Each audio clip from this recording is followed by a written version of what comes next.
Morning everyone, कैसे हैं आप सब। आज है मंडे और संडे के रात में मैं लखनऊ से वापस आई थी। तो आने के बाद मैंने देखा कि पूरे घर की मतलब जो राशन आती है मंथली की वो आ चुकी थी, क्योंकि मेरे यहाँ यही 8, 10, 11 के बीच में ही राशन आती है। कभी कभी 1, 2 में भी आ जाता है, ऐसा नहीं है।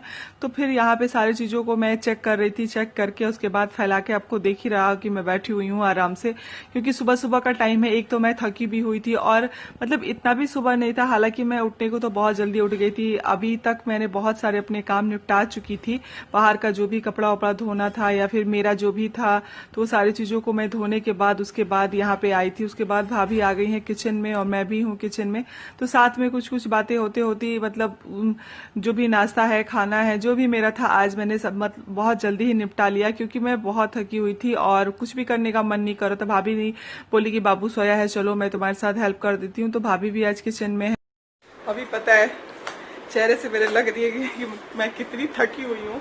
और 2 दिन में मतलब समझ ही सकते हैं आप, अप डाउन करने पे कितना थकान हो जाता है और काम रुकने का नाम नहीं लेता है। आने के बाद बहुत सारे कपड़े थे जो कि दरअसल मैं वहां पे धोई थी, लेकिन ऐसा था ना कि जिस दिन हम लोग को आना था मतलब सैटरडे के रात का जो है और संडे के सुबह का है, वो मैं जानबूझ के मैंने नहीं भिगोया कि फिर ले जाने में प्रॉब्लम होने लगेगी। तो यहाँ पे आने के बाद सारी चीजों को, और धूप तो अब देख ही रहे हो, इतना ज्यादा धूप है कि बाहर निकलने का मन नहीं कर रहा है। रात को ही मैंने बहुत सारे काम अपने निपटा लिए थे। बस अब मेरा सारा काम हो चुका है, 10:30 हो रहे हैं। बस अब रेस्ट करना है और बच्चों को बस देखना है, और इससे ज्यादा कुछ नहीं अभी करूंगी। और कल का राशन का सामान आया हुआ था तो रात को ही आया था। तो कल रात को इतनी थक गई थी, क्योंकि मैं खुद ही रात को बहुत लेट पहुंची थी, 8, साढ़े 8 बजे के करीब में। और मतलब क्या बताऊं सच बता रही हूँ, बहुत ज्यादा थकी हुई थी। लेकिन आज पूरी रात मतलब रेस्ट किया और सुबह में पता है आज मैं उठी हूँ 7 बजे के बाद, क्योंकि मुझे मतलब पता था कि सारे काम करने हैं। और वैसे रात की सब्जी थी, हम लोग खाना वाला नहीं खाए थे, सब्जी बहुत ज्यादा बची हुई थी, तो नाश्ते में मैं उसको यूज कर दी। उसके बाद खाने में, खाना भी मेरा हालांकि बन चुका है। भाभी मेरे साथ लगी हुई थी, कढ़ी उन्होंने बनाई है, कढ़ी चावल और एक सब्जी। और अभी 11:15 हो रहे हैं, मैं बताई जैसे कि आपको, सॉरी 10:30 मैंने बोला था, 11:15 हो रहे हैं और खाना मेरा बन चुका है। बस हेयर वॉश करना है, क्योंकि तेल वेल सब लगा के सारे बच्चों को मतलब तेल लगाई थी, क्योंकि मैं तो बड़ी हूँ पर बच्चे तो बच्चे ही हैं। और पता है युग तो आगे बैठा हुआ था, उसको तो मतलब जरा सा भी ना आते समय ना जाते समय उसकी पलकें झुकी तक नहीं। मैंने बोला यार सच में गजब होते हैं कभी कभी बच्चे, ऐसा मतलब कर देते हैं ना, कभी कभी को बड़ों को भी मार दे देते हैं। और मैं थोड़ा सा जमाए हुए ले रहती थी, तो ये बोल रहे कि नहीं मम्मी अगर मैं सोऊंगा तो पापा को ऑटोमेटिक नींद आने लगेगी, क्योंकि हम लोग ड्राइवर के साथ नहीं गए थे, मतलब यही ड्राइव करके ले गए थे गाड़ी। तो चलिए, और मेरा रूम एकदम बिखरा पड़ा हुआ है, सारी चीजें तो आप देख सकते हैं इस रूम की हालत क्या हुई है।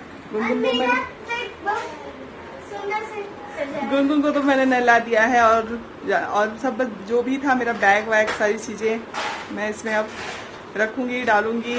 और तो चलिए फिर मिलती हूँ बाद में आप लोगों से, थोड़ी देर बाद मिलूंगी नहाने वाने के बाद। और यहाँ पे मैं जो भी मेरा पर्स था, वो पर्स आपको दिख रहा होगा बेड पे, और सारे बेड मतलब ठीक करने उड़ने के बाद मैं यहाँ पे आ गई हूँ, क्योंकि बेड जो पर्स था उसमें बहुत सारे ऐसी चीजें होती हैं जो कि मुझे निकाल के रखनी थी।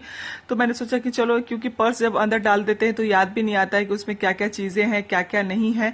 उसके बाद कुछ कपड़े थे ऐसे जो कि मतलब मुझे हैंगर में टांगने थे, तो यहाँ पे बस उस तरीके से मैं कर रही हूँ। एक साड़ी थी, तो सारी चीजों को मैं पर्स से मतलब हटा चुकी थी। उसके बाद मुझे डालना था अपने ड्रेसिंग टेबल में, और साड़ी को भी खाना तो हो गया और मेरा खाना भी हो गया, क्योंकि मुझे भूख लगी थी, नाश्ता मैंने नहीं किया था। और पता है कल से जब से मैं आई हूँ तब से एक बार भी कान्हा को नहीं लिया है गोद में, क्योंकि आपको तो पता है ट्रैवल करके आना, और फिर काफी लेट भी हो चुका था, तो मैंने सोचा चलो कल ही लूंगी। और अभी मैं जा रही हूँ बस भाभी के रूम में, काफी देर मतलब इधर ही उधर ही थी, और जो भी कपड़े मेरे धुले हुए थे सारे सूख गए हैं। और यहाँ पे देखिए आप, बहुत ऐसे कपड़े हैं जिसको मुझे प्रेस करने हैं, क्योंकि बच्चों के कपड़े मैं नहीं देती हूँ बाहर, और इनका तो मतलब जींस वंस रहता है तो कर ही देती हूँ, लेकिन फिर भी देखती हूँ कितना कर पाती हूँ। मेरे हैं, आपको तो पता है कहीं आने जाने में जितनी मतलब एक्साइटमेंट रहती है जाने की, उतनी ही मतलब आने के बाद थकान रहती है, कि सारी चीजों को धो फिर लगाओ, प्रेस करो, उसके बाद जगह पे लगाओ, फिर बैग को अंदर डालो, मतलब अब पूछो मत। मतलब जो करते हैं उनको तो पता ही है। लेकिन अभी सब चीज साइड कर दिया, क्योंकि धूप हुई थी और मैं गई थी बाहर, तो कपड़े लेकर आ गई हूँ। बस बच्चे अब थोड़ा सा न्यूज में भी देख रही थी, तो चलिए चलते हैं कान्हा के रूम में और देखते हैं कि क्या कर रहा है वो, क्योंकि फिर सो जाएगा, उसको सोने का टाइम हो जाएगा तो फिर मुझे भी टाइम नहीं मिलेगा। तो चलते हैं फिर, और तो मिलती हूँ मैं आप लोगों से थोड़ी देर बाद। तो यहाँ पे भाभी के रूम में से आने के बाद मैं यहाँ पे अपने कामों में लग गई हूँ, क्योंकि काफी देर मैं बैठी हुई थी भाभी और कान्हा के साथ। और तो यहाँ पे जो भी मेरे कपड़े मैं आज धोई हुई थी, सारे कपड़े को मतलब फोल्ड कर रही हूँ। तो बस फोल्ड करने के बाद बहुत सारे कपड़े थे जो कि मतलब मुझे प्रेस करने थे। तो यहाँ पे जो भी प्रेस का कपड़ा है वो भी देख सकते हैं। तो प्रेस के कपड़े में मेरे और मेरे दोनों मतलब बच्चों का कपड़ा रहता है। इनके कपड़े तो बाहर ही जाते हैं प्रेस होने के लिए। तो मैं सोचती हूँ, ये बोलते भी हैं कि दे दो बाहर ही। वेल, फिर मुझे लगता है यार इतने छोटे छोटे बच्चों के कपड़े क्यों दिया जाए, घर में ही कर लेते हैं। और टाइम का क्या है, टाइम तो निकालना ही पड़ेगा खुद के लिए या फिर किसी काम के लिए। तो यहाँ पे जो भी मेरे प्रेस का काम है वो करीब करीब हो चुका है। बस थोड़ा सा गुनगुन का जो भी काम था, कपड़ा वपड़ा। और हालांकि कबर्ड भी उसी तरफ फैला हुआ। अचानक से कहीं प्लानिंग बनती है अगर तो घूम के आओ तो बहुत मतलब प्रॉब्लम होने लगती है।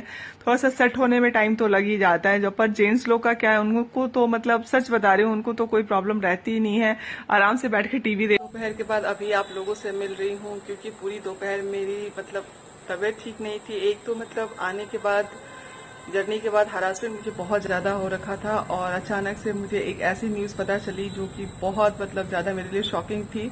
तो वो न्यूज मैंने आप लोगों को बताया था एक बार की दादी की तबीयत जो हमारे यहाँ खाना बनाती थी उनकी बिगड़ गई थी। हालांकि वो बीच में ठीक हो गई थी, मतलब ठीक हो गई थी, जैसे कि उनके मतलब घर वाले ने बताया था कि जैसे कि चाय वाय एक दिन उन्होंने लिया था।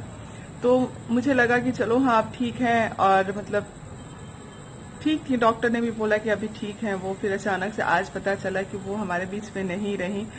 बहुत तकलीफ हुई, सच बता रही हूँ, बहुत ज्यादा अंदर से मतलब क्या बता सकती हूँ यार, मतलब क्योंकि काफी दिनों से वो हमारे यहाँ आ रही थी। और मुझे तो आज भी लग रहा है कि जैसे आके बोलेंगी कि दुल्हन क्या बनेगा, ऐसे ही बोलती थी, बस वो दुल्हन ही बोलती थी मुझे। और अजीब सा लग रहा था अंदर से, कुछ भी करने का बिल्कुल मेरी जी नहीं कर रहा था, मन नहीं कर रहा था।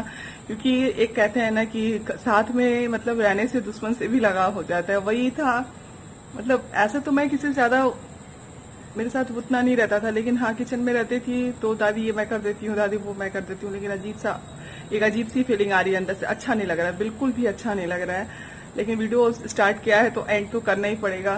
तो चलिए फिर मिलूंगी एक नए वीडियो के साथ, तब तक के लिए प्लीज आज माफ कर देना, क्योंकि अच्छा नहीं लग रहा है, सच में बता रही हूँ, अंदर से बहुत मतलब बैड वाली फीलिंग आ रही है एकदम। कुछ भी नहीं किया है, क्या करूंगी क्या नहीं कुछ समझ भी नहीं आ रहा है। और हालांकि ये हो चुका था मतलब कल शाम को ही, लेकिन आज मुझे पता चला है मेड से, घर वालों ने नहीं बताया, क्योंकि शायद भूल भी गए होंगे या फिर भूले भी नहीं होंगे, तो फिर जानबूझ के भी नहीं बताया, क्योंकि अभी आई इस वजह से।